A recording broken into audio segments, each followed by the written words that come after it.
നമ്മുടെ Instagram, Facebook തുടങ്ങിയ എല്ലാവിധ സോഷ്യൽ മീഡിയ അക്കൗണ്ടുകളെയും ഇനി ഇൻകം ടാക്സിന് പരിശോധിക്കാം. ഇന്ത്യയിൽ പുതിയ ഇൻകം ടാക്സ് ആക്ട് നിലവിൽ വന്ന് നമ്മുടെ സോഷ്യൽ മീഡിയ അക്കൗണ്ടുകൾ ആക്സസ് ചെയ്യാൻ ഇൻകം ടാക്സ് ഡിപ്പാർട്ട്മെന്റിന് ഇൻകം ടാക്സ് ആക്ട് പെർമിഷൻ കൊടുക്കുന്നുണ്ട്. അപ്പോൾ അതുവഴി ഇൻകം ടാക്സിന് നമ്മുടെ സോഷ്യൽ മീഡിയ ആപ്ലിക്കേഷൻസ് ആയ ഫേസ്ബുക്ക് ആയിക്കോട്ടെ, ഇൻസ്റ്റാഗ്രാം ആയിക്കോട്ടെ, യൂട്യൂബ് ആയിക്കോട്ടെ അവർക്ക് ആക്സസ് ചെയ്യാൻ കഴിയും. ഇത് നമ്മുടെ പ്രൈവസി എത്ര ബാധിക്കുന്നു എന്നുള്ളതാണ് ഇനി നോക്കാൻ പോകുന്നത്. ഇൻകം ടാക്സ് രണ്ട് രീതിയിലായിരിക്കും നമ്മുടെ സോഷ്യൽ മീഡിയ അക്കൗണ്ടുകളെ വാച്ച് ചെയ്യുക. ഒന്ന്, നമ്മൾ അപ്ലോഡ് ചെയ്യുന്ന വീഡിയോസോ പോസ്റ്റുകളോ അവരുടെ ഇൻകം ടാക്സ് റിട്ടേണുമായിട്ട് കമ്പയർ ചെയ്യും. നമ്മളൊരു മൊബൈൽ വാങ്ങിയാലും, നമ്മളൊരു കാറ് വാങ്ങിയാലും, നമ്മൾ ഗീവ് അവേ കിട്ടി, ഗിഫ്റ്റ് കിട്ടി, ഇങ്ങനെ പറഞ്ഞിട്ടുള്ള കുറേ കാര്യങ്ങളൊക്കെ നമ്മൾ ഫേസ്ബുക്ക് വഴി, ഇൻസ്റ്റാഗ്രാം വഴിയൊക്കെ നമ്മൾ പോസ്റ്റ് ചെയ്യാറുണ്ട്. ഉദാഹരണത്തിന് ഇപ്പോൾ ഗീവ് അവേയുടെ കാലമാണല്ലോ, പലരും കാറൊക്കെ ഗീവ് അവേ കൊടുക്കുന്നത്. റിസീവ് ചെയ്യുന്ന ആൾ ഇൻകം ടാക്സ് റിട്ടേൺ ഫയൽ ചെയ്യണം. ആ കിട്ടുന്ന ഗീവ് അവയുടെ 30% ടാക്സ് അടയ്ക്കണം. ഇത് പലർക്കും അറിയില്ല.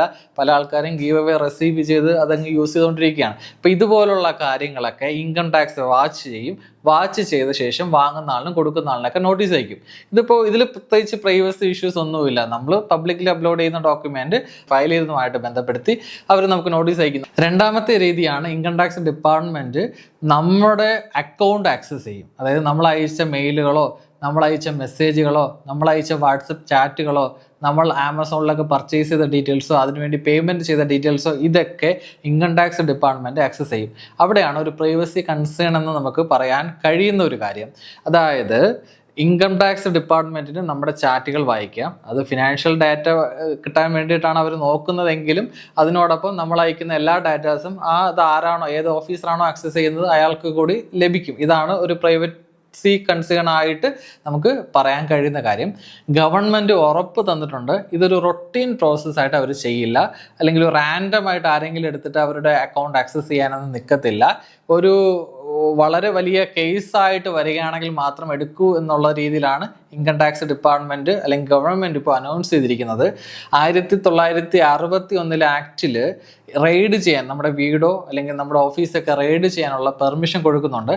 അതിനോടൊപ്പം ഈ 2025 ആക്ട് നമ്മുടെ ഡിജിറ്റൽ വിർച്വൽ പ്ലേസ് എന്ന് പറയും. ഇപ്പോൾ ഡിജിറ്റൽ ആയിട്ടുള്ള സ്പേസ് കൂടെ ആക്സസ് ചെയ്യാനുള്ള അല്ലെങ്കിൽ റെയ്ഡ് ചെയ്യാനുള്ള പെർമിഷൻ കൊടുക്കുന്നു എന്നുള്ളതാണ്. അപ്പം അതുപോലെ വലിയ കേസുകൾ വരുമ്പോൾ മാത്രമാണ് പറഞ്ഞ നമ്മുടെ സോഷ്യൽ മീഡിയ അക്കൗണ്ടുകൾ അവർ ആക്സസ് ചെയ്യുള്ളൂ എന്നാണ് ഡിപ്പാർട്ട്മെൻറ്റ് അല്ലെങ്കിൽ ഗവൺമെൻറ് പറഞ്ഞിരിക്കുന്നത്.